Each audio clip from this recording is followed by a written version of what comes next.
All right, we want to go now to Namibia, where members of the traditional Ovaherero community have marched through the capital city of Windhoek to mark the 121st anniversary of their genocide at the hands of German colonial rulers. Demonstrators are demanding greater accountability from Germany for the 1904 genocide, which is estimated to have killed more than 70,000 members of the Ovaherero and Nama communities.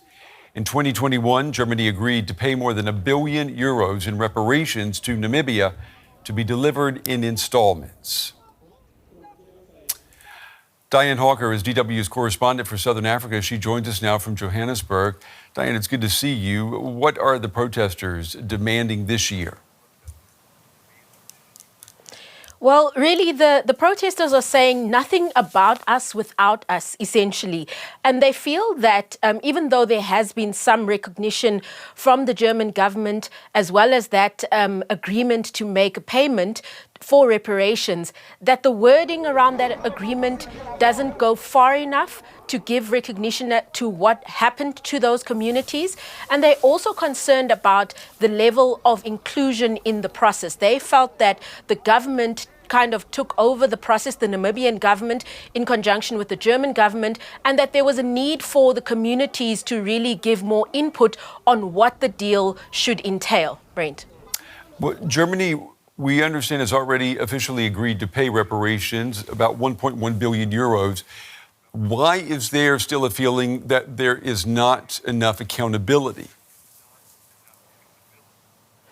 Well, there are a few issues regarding that. The Ovaherero and the Nama people feel that the number itself is not significant enough for the damage that has taken place, as well as the how can I say, the generational damage that has taken place. Amnesty International, for example, has said that both of those communities are still dealing with issues of extreme poverty to this day, and that is something that will really take a long time to be resolved.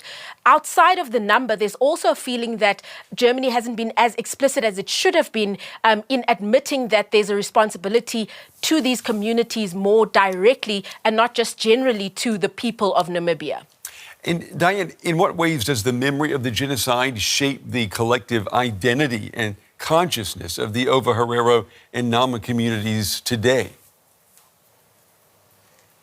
I would say that it shapes it significantly. Amongst those protesters were people that even traveled from outside of Namibia, who were part of displaced groups who were forced to relocate to places like Botswana and South Africa.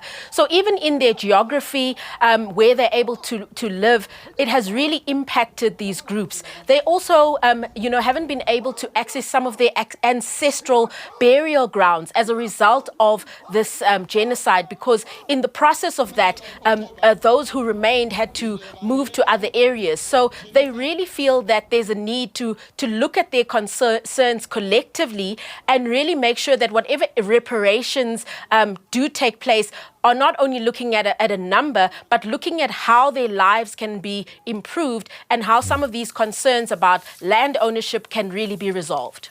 All right, Diane Hawker, our correspondent in Johannesburg, helping to connect the dots and put context in the past to the present. Diane, thank you.